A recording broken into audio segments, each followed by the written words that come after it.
സ്ത്രീകൾ പുറത്തു പറയാൻ മടിക്കുന്നതും എന്നാൽ കോമൺ ആയി കാണുന്ന ഒരു കണ്ടീഷനാണ് ലൂക്കോറിയ അഥവാ വെള്ളപ്പൊക്ക് അല്ലെങ്കിൽ അസ്ഥിയുരുക്കം. ആർത്തവത്തിന് കുറച്ച് ദിവസം മുൻപോ അല്ലെങ്കിൽ ആർത്തവത്തിന് കുറച്ച് ദിവസങ്ങൾക്ക് ശേഷം, അതുപോലെ ഓവുലേഷൻ ടൈമിൽ, അതുപോലെ തന്നെ പ്രഗ്നൻസിയിൽ ഈ ഡിസ്ചാർജ് കുറച്ചളവ് കൂടുതലായി കാണാം. ഒരുപാട് സ്ട്രെസ് അനുഭവിക്കുന്നവരിൽ അല്ലെങ്കിൽ വിളർച്ച അല്ലെങ്കിൽ അനീമിയ പോലെയുള്ള രോഗങ്ങളുള്ളവരിൽ, പ്രമേഹ രോഗികളിലും നമുക്ക് വെള്ളപ്പൊക്ക് കാണാം. ചെറിയ മത്സ്യങ്ങൾ, മത്തി, അയല, ചൂര അതുപോലെയുള്ള മത്സ്യങ്ങളും പിന്നെ നട്ട്സ്, ആൽമണ്ട്, വാൽനട്ട്സ് തുടങ്ങിയ നട്ട്സുകളും കഴിക്കുന്നത് നല്ലതാണ്. ഹായ്, ഞാൻ ഡോക്ടർ പ്രിയ. ഇന്ന് സ്ത്രീകൾ പുറത്തു പറയാൻ മടിക്കുന്നതും എന്നാൽ കോമൺ ആയി കാണുന്ന ഒരു കണ്ടീഷനാണ് ലൂക്കോറിയ അഥവാ വെള്ളപ്പൊക്ക് അല്ലെങ്കിൽ അസ്ഥിയുരുക്കം. ഇന്ന് നമുക്ക് ഈ വിഷയത്തെക്കുറിച്ച് സംസാരിക്കാം. സ്ത്രീകളുടെ ശരീരത്തിൽ യോനി ഭാഗത്തെ pH മെയിൻറ്റെയിൻ ചെയ്യാനായിട്ട് ശരീരം തന്നെ ഒരു ദ്രാവകം ഉൽപ്പാദിപ്പിക്കുന്നുണ്ട്. അതിന് നമ്മുടെ പച്ച മുട്ടയുടെ വെള്ള പോലെയാണ് കാണപ്പെടുന്നത്. പ്രത്യേകിച്ച് സ്മെല്ലോ അല്ലെങ്കിൽ നിറത്തിന് വ്യത്യാസമോ ഒന്നും കാണുകയില്ല. ഇതിന് പുറമെ പീരീഡ്സ് ആയിട്ടുള്ള സ്ത്രീകളിൽ അല്ലെങ്കിൽ പെൺകുട്ടികളിൽ ആർത്തവത്തിന് കുറച്ച് ദിവസം മുൻപോ അല്ലെങ്കിൽ ആർത്തവത്തിന് കുറച്ച് ദിവസങ്ങൾക്ക് ശേഷം, അതുപോലെ ഓവുലേഷൻ ടൈമിൽ, അതുപോലെ തന്നെ പ്രഗ്നൻസിയിൽ ഈ ഡിസ്ചാർജ് കുറച്ചളവ് കൂടുതലായി കാണാം. ഇതും തികച്ചും നോർമലാണ്. ഇങ്ങനെ കാണുന്നതിന് നമ്മൾ ഫിസിയോളജിക്കൽ ലൂക്കോറിയ എന്നാണ് പറയുന്നത്. ഇനി നമ്മൾ എപ്പോഴാണ് ഈ ഡിസ്ചാർജിനെ പേടിക്കേണ്ടത് എന്ന് നോക്കാം. ഇങ്ങനെ നമ്മുടെ ശരീരത്തിൽ നോർമലായി കാണുന്ന ഈ ഡിസ്ചാർജിനെ നമ്മൾ എപ്പോൾ ശ്രദ്ധിക്കണമെന്ന് നോക്കാം. ഡിസ്ചാർജിൻ്റെ അളവ് കൂടുന്നതും അതുപോലെ തന്നെ അത് കൂടി നമ്മുടെ അടിവസ്ത്രത്തെ നനയ്ക്കുന്നതും അതുപോലെ കളറിനോ അല്ലെങ്കിൽ സ്മെല്ലിനോ എന്തെങ്കിലും വ്യത്യാസം ഉണ്ടാകുമ്പോഴാണ് നമ്മൾ അതിനൊരു രോഗാവസ്ഥയിലോട്ട് പോകുന്നതായിട്ട് മനസ്സിലാക്കേണ്ടത്.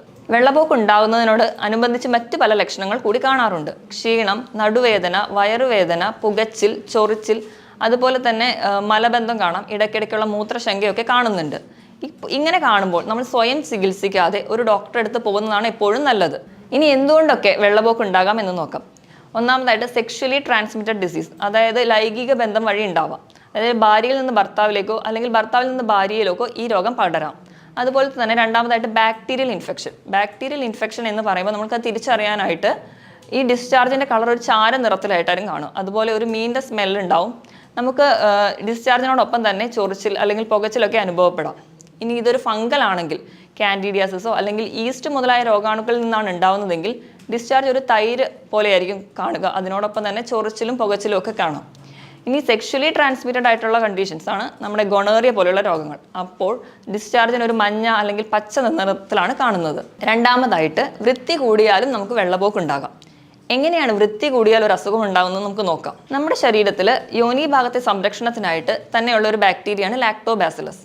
നമ്മൾ ഓവറായിട്ട് സോപ്പ് ഉപയോഗിച്ച് യോനി ഭാഗം കഴുകുമ്പോൾ ഈ ബാക്ടീരിയ നീക്കം ചെയ്യുകയും അതിന് പകരം രോഗാണുക്കൾ അവിടെ കയറുകയും ചെയ്യും. അതുവഴി നമുക്ക് ഇൻഫെക്ഷൻസ് ഉണ്ടാവാം.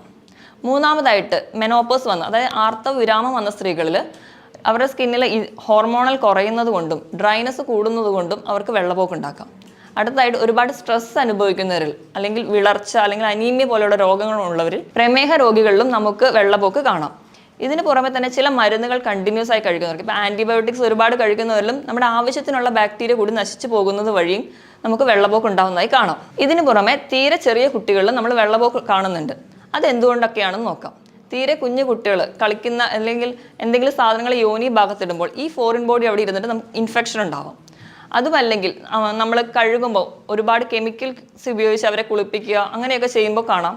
അതുപോലെ അവരുടെ ഡ്രസ്സ് കഴുകുമ്പോൾ ഓവറായിട്ടുള്ള ഡിറ്റർജൻസ് യൂസ് ചെയ്യുന്നത് കൊണ്ട് അവർക്ക് വെള്ളപ്പൊക്ക് കാണുന്നുണ്ട്. ഇതിനെല്ലാത്തിനും പുറമെ ബാക്ടീരിയയോ വൈറസോ ഉണ്ടാക്കാം. അതിനോടൊപ്പം തന്നെ വിരശല്യം കൊണ്ടും കുഞ്ഞു കുട്ടികളിൽ ഈ വെള്ളപ്പൊക്ക് കാണുന്നുണ്ട്. സാധാരണയായിട്ട് ഈസി ആയിട്ട് നമുക്ക് കൺട്രോൾ ചെയ്യാൻ പറ്റുന്ന ഒരു രോഗം മാത്രമാണ് വെള്ളപ്പൊക്ക്.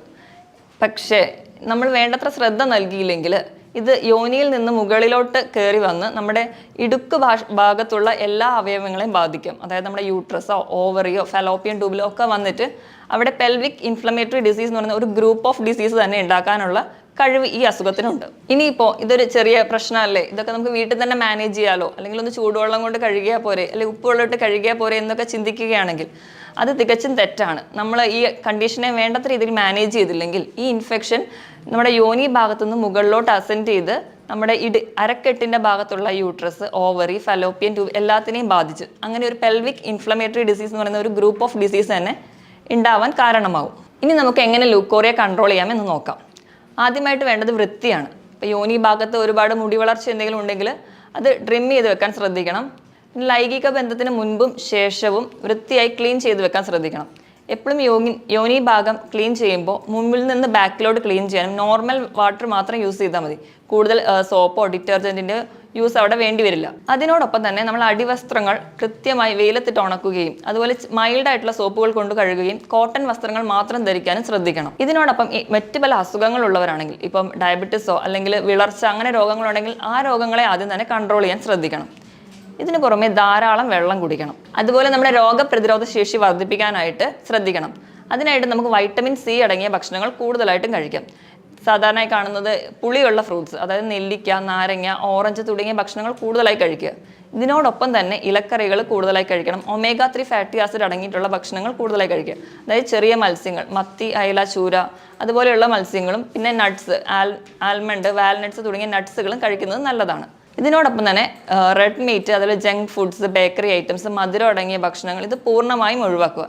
ഇതുവഴി നമുക്ക് ഡയബറ്റീസിനെ കൺട്രോൾ ചെയ്യാം. അങ്ങനെയും ഈ ഇൻഫെക്ഷനെ നമുക്ക് ഒരു പരിധിവരെ തടയാം. നമ്മുടെ ക്ലിനിക്കിൽ വരുന്ന സ്ത്രീകളുടെ അടുത്ത് പ്രശ്നങ്ങളൊക്കെ മനസ്സിലാക്കി എന്തുകൊണ്ടാണ് ഇങ്ങനെ ഉണ്ടാവുന്നതെന്ന് ചോദിച്ച് മനസ്സിലാക്കി അതെങ്ങനെ മാറ്റാം എന്ന് നമുക്ക് തന്നെ പറഞ്ഞു കൊടുക്കാവുന്നതേ ഉള്ളൂ. അതിനോടൊപ്പം അവരുടെ ഭക്ഷണത്തിൽ എന്തെങ്കിലും ആഡ് ചെയ്യണോ അല്ലെങ്കിൽ എന്തെങ്കിലും ഒഴിവാക്കണോ എന്നൊക്കെ പറഞ്ഞു നൽകാം. ഇതിനോടൊപ്പം ഹോമിയോപ്പതിക് മെഡിസിൻസ് നൽകുന്നത് വഴി ഈ കണ്ടീഷനെ പൂർണ്ണമായി നമുക്ക് മാറ്റാം. മറ്റൊരു വീഡിയോയിൽ വീണ്ടും കാണുന്നതുവരെ നന്ദി.